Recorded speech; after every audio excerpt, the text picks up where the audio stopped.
Bienvenidos al primer episodio de Historia Sakura, el podcast de Sakura Books que te lleva al corazón de nuestras publicaciones.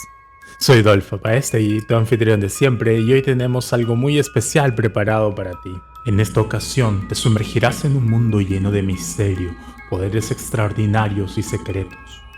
Estamos a punto de revelarte un adelanto exclusivo de uno de nuestros próximos libros, El Hidrokinético, escrito y narrado por Gerard González.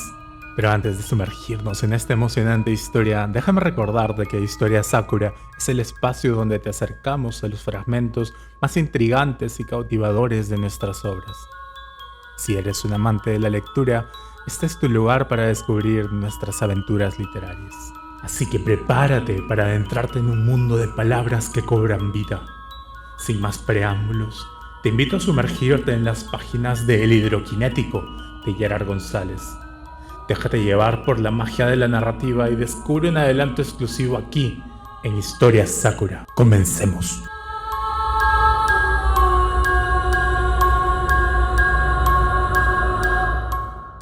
Era una noche de verano en la ciudad de Dusk City, en Vermont.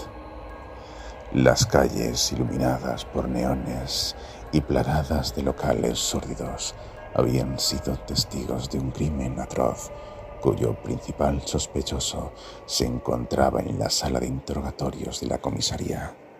Había un cierto aire egipcio en el modo en el que se quedaba clavado cual esfinge, inmóvil, sin ningún tipo de expresión excepto la fría mirada de sus ojos azules. Ambos agentes se miraron entre sí, conocedores de lo peculiar del caso que se traían entre manos, puesto que el sospechoso había sido encontrado hacía unas horas ante el cadáver de William Bertrand, un acaudalado hombre de negocios de la ciudad, quien había sufrido perforaciones por todo su cuerpo. Cualquiera pensaría que el señor Bertrand había muerto a causa de heridas de bala, pero estos orificios presentaban quemaduras de frío en torno a ellos. ¿Cómo era posible? ¿Acaso lo había apuñalado aquel hombre con carámbanos de hielo? Resulta que este sospechoso no llevaba ningún tipo de identificación encima, y sus huellas dactilares tampoco ofrecieron resultado alguno en la base de datos. Dadas las circunstancias, parecía que había salido de la nada, y puesto que este caballero no había pedido un abogado, cosa que hubiese obligado a los agentes a abandonar inmediatamente la sala de interrogatorio, prosiguieron a hacerle las preguntas rutinarias. Si es que acaso había algo de rutinario en este homicidio donde un hombre parecía haber sido asesinado con estacas de hielo. El primero en hablar fue el oficial de policía, Howard Edwin, de 57 años y oriundo de Cleveland. Su expresión denotaba el dolor de un hombre que había visto y vivido muchas cosas, incluyendo la muerte de su propia hija en una masacre que acabó cambiándolo por completo. Buenas noches, yo soy el agente Howard y esta es mi compañera, la agente Luna, y nos gustaría hacerle unas preguntas, si es tan amable. De hecho, tengo aquí mismo la documentación que mis compañeros acaban de pasarme y no tenemos muchos datos sobre usted. ¿Le importaría aclararnos las dudas? Para empezar, su nombre, por favor. ¿Mi nombre? Preguntó el extraño. Mi nombre no es importante. De haberlo sido, no hubiese tenido que estar vagando por las calles durante toda mi vida, tratando de sobrevivir como fuese posible. ¿No cree? No era mucho, pero aquello dio algo de información al inspector.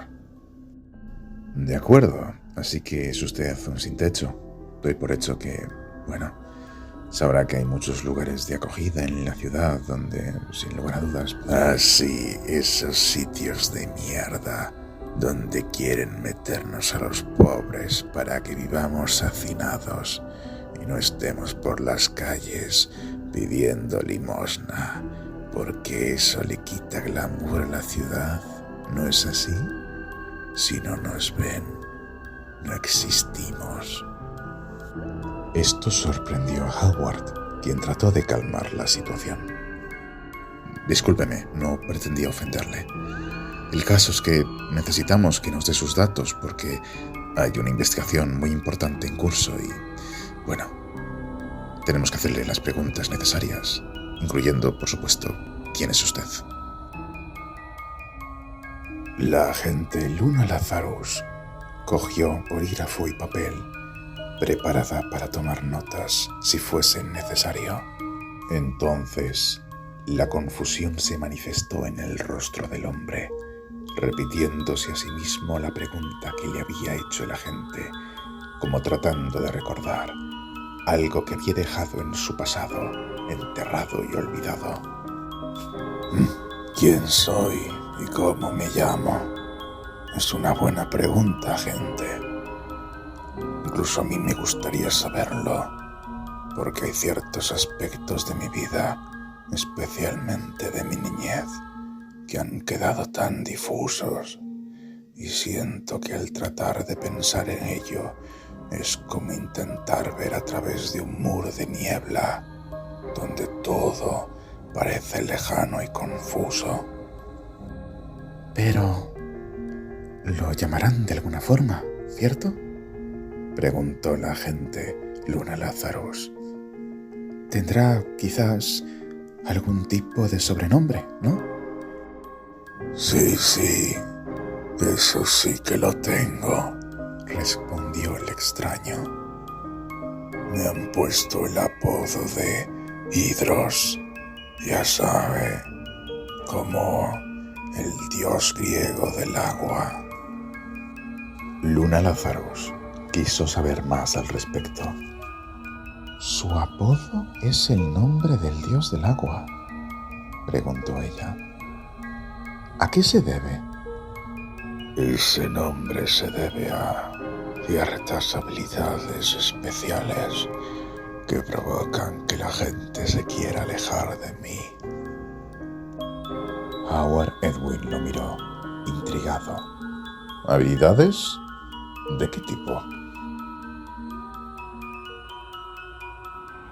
El zumbido del tubo fluorescente del techo era lo único que interrumpía el silencio de la sala de interrogatorio.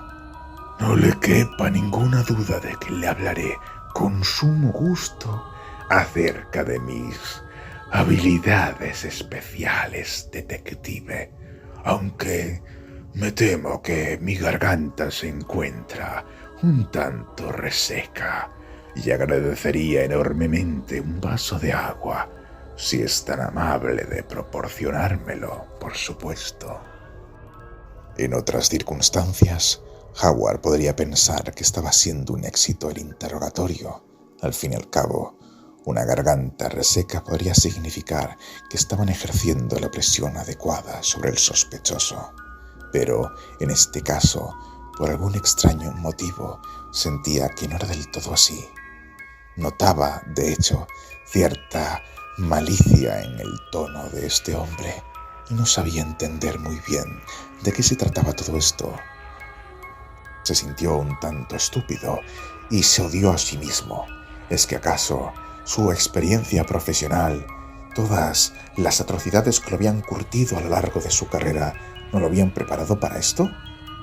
Para tener que hacer frente a algo tan anodino como llevarle un vaso de agua a un sin techo. Entonces, ¿por qué esa sensación en la boca del estómago? ¿O ese nudo en la garganta? ¿Cómo aquel hombre tan desarrapado podía hacerle sentir esa aura tan amenazadora? No podía explicar por qué se sentía de esa manera, y eso era lo peor. ¿Era un miedo irracional? ¿O era quizás algo primitivo? Algo que habíamos perdido los humanos hace muchos años, pero que él aún mantenía de algún modo latente. Sea como fuere, decidió que era buena idea cumplir la petición del sospechoso y dejar a su compañera, la agente Luna Lazarus, a cargo del interrogatorio mientras él iba a por el vaso de agua. El detective salió de la sala de interrogatorios y cerró la puerta tras de sí. Parece que no le caigo demasiado bien a su compañero, señorita Lazarus. ¿Por qué lo dice? Quiso saber ella. Bueno, es que se me ha quedado mirando como un bicho raro. No se preocupe. Él mira así a todo el mundo. ¿De veras? Si usted lo dice. Aunque sí que lo he notado un tanto incómodo. Tiene que entender, señor Idros, que haya habido un homicidio, dijo Luna Lazarus. Ah, sí, William Bertram. Ese tipejo asqueroso. ¿Asqueroso? ¿En qué sentido? El sentido de que es esa clase de personas que convierten esta ciudad en un estercolero moral. ¿Se refiere a los negocios del señor Bertram?, preguntó Lazarus. Justamente a eso me estaba refiriendo. A todos los casinos, burdeles y antros malolientes que ese tipo había montado por toda la ciudad. Entonces usted odiaba al señor Bertram por todos los negocios que éste hacía. No solo él. Está por todas partes. El pecado lo mancilla todo, lo pudre. ¿Entiende lo que le digo? No aceptaba el estilo de vida del señor Bertram. ¿Se trata de eso? No, usted no entiende. Usted quiere simplificarlo todo. No se trata de ese hombre, se trata de la corrupción, del pecado, de esta sociedad corrupta. Sí, entiendo, pero tranquilo, no se exalte. Por favor, cuéntemelo con calma. Lazarus intentaba tranquilizar al sospechoso. Sí, siempre estoy tranquilo. Siempre me toca a mí limpiar el pecado, limpiar esta ciudad corrupta. ¿A qué se refiere con limpiar la ciudad?, preguntó la detective. Me refiero exactamente a lo que está pensando. A erradicar el pecado y a los pecadores. ¿Eso fue lo que usted hizo con el señor Bertram? ¿Lo mató? Vaya, qué directa. A veces es necesario llegar a ciertos extremos desagradables para hacer lo correcto. Mientras el agente Howard observaba atentamente tras el espejo de la sala de interrogatorios junto con sus compañeros. Es cierto que había ido a buscar un vaso de agua, pero aquello solo había sido un pretexto, dado que lo que quería hacer realmente era ver cómo se comportaba el sospechoso, mientras la agente Lazarus le hacía las preguntas y aplicaba la presión adecuada. Por algún motivo, algunos criminales son susceptibles de abrirse más con una mujer, y estaba funcionando a la perfección, dado que Idros lo confesaba todo, y las cámaras de la sala de interrogatorio recogían las pruebas. Pronto, este tipo estaría entre rejas. Pan comido, sin duda. Venga, dijo la agente. No me puedo creer que no tuviese nada más en contra del señor Bertram. Algo debió haber hecho para enfadarlo tanto, ¿no es así? Sí, bueno, es posible que hubiese motivos. Y créanme que tampoco necesitaba muchos, sobre todo después de cómo me trataban él y sus muchachos. ¿Sus muchachos?, preguntó Luna. Nasé habla de él como si fuese alguna especie de mafioso o algo así. Precisamente eso era, un mafioso sin escrúpulos. Un mafioso sin escrúpulos que me echaba a patadas de sus locales cuando me atreví a acercarme por allí a pedir comida. Ese tipo hacía muchos chanchullos que se alejan de la imagen que tienen del admirable señor William Bertram. ¿Así que el señor Bertram lo trataba mal a usted?, preguntó Lazarus. Bueno, tratar mal es un eufemismo. El tipo era un miserable. ¿Y por qué cree que nosotros tenemos una imagen de él que no es? Bueno, el tipo siempre estaba en fiestas benéficas y hablaban de él en la prensa como un filántropo. Cada vez que pasaba delante de un kiosco y veía en la portada de los periódicos la cara de ese malnacido, me hervía la sangre. Y lo cierto es que no era el único que nos trataba mal a los vagabundos, o como dicen ustedes para no ofendernos, los sin techo. Pero él era especialmente retorcido. Y para ejemplificar lo que estoy diciendo, le hablaré de algo que ocurrió hace un par de años. Fue un caso bastante sonado en su momento. Y supongo que ustedes como policías lo habrán investigado, al menos mínimamente para mantener las apariencias de que aún importamos algo. Me refiero, por supuesto, a aquel caso de un asesino de vagabundos. Se hizo un silencio en la sala de interrogatorios. Un momento, ¿usted sabe algo al respecto?, preguntó Luna Lazarus. Oh, sí, yo sé mucho al respecto. Resulta que no era un asesino, ni dos, ni tampoco un grupito. Cada vez que un vagabundo se ponía a dormir entre cartones delante de alguno de los locales de William Bertram, sospechosamente desaparecía al día siguiente sin dejar rastro. ¿No le parece un poco raro?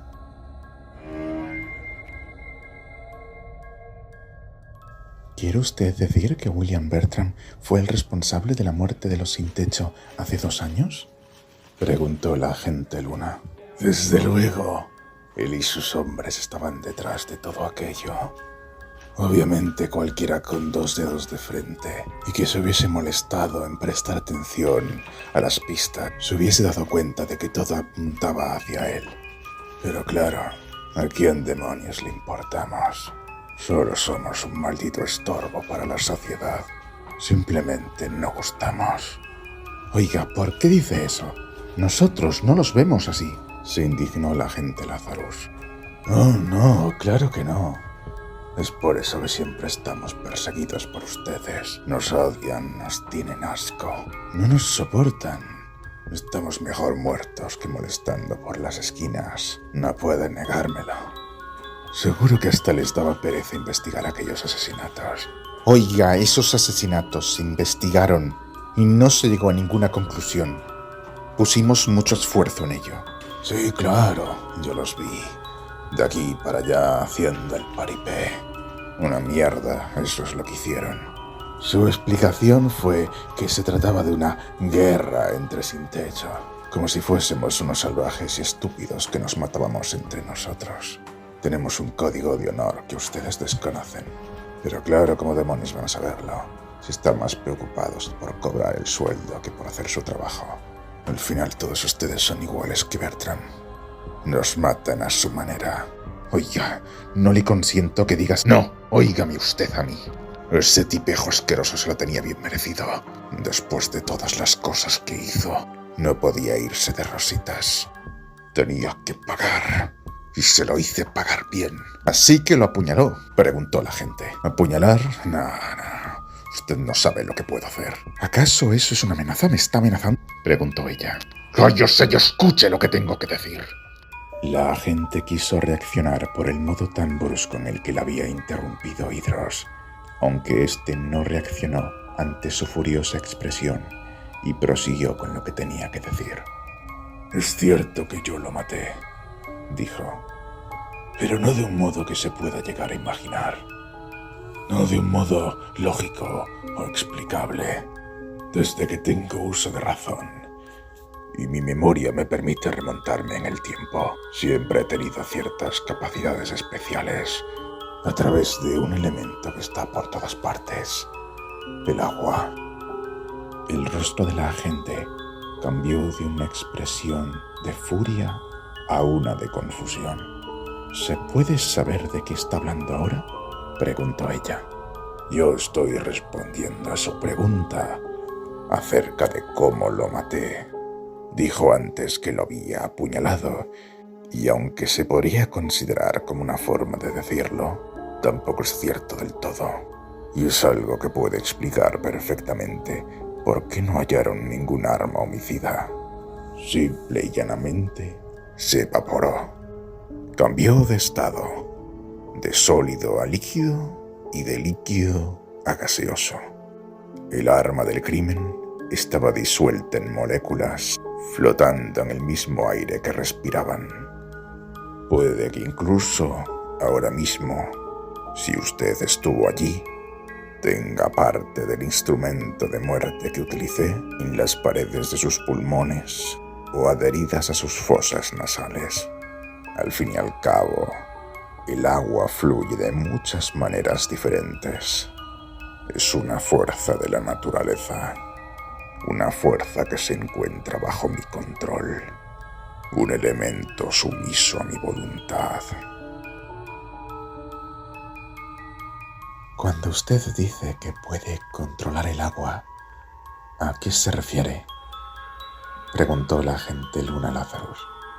¿Es algo así como una especie de superpoder? Sabe que eso es una locura. ¿Un superpoder? Bueno, supongo que se le podría decir así. Lo descubrí hace muchos años. Era un día lluvioso y me encontraba mirando hacia el cielo, sin nada mejor que hacer. Entonces, comencé a concentrarme en las gotas de agua que caían.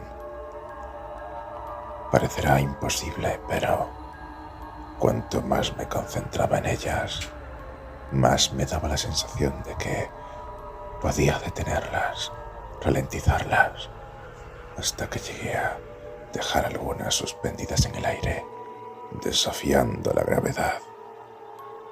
¿Qué está usted intentando dar a entender?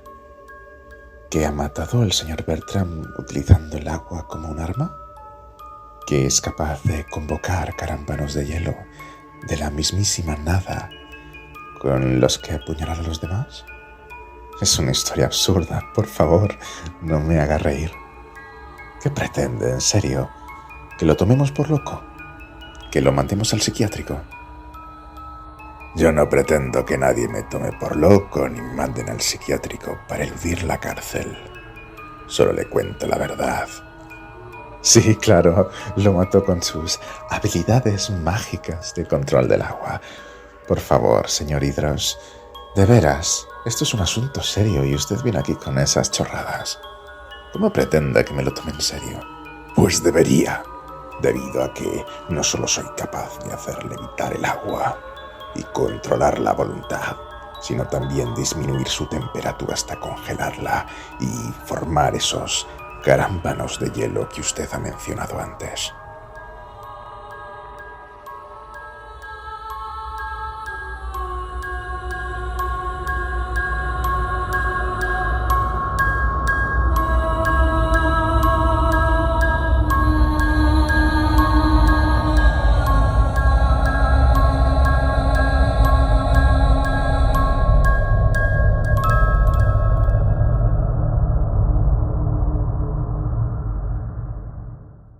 Y con eso llegamos al final de este emocionante episodio de Historia Sakura. Queremos agradecer a todos nuestros oyentes por sintonizarnos una vez más y compartir con nosotros esta aventura literaria. Sin ustedes, este podcast no sería posible. Un agradecimiento especial a Gerard González, autor y narrador de El Hidrokinético, por regalarnos este emocionante adelanto.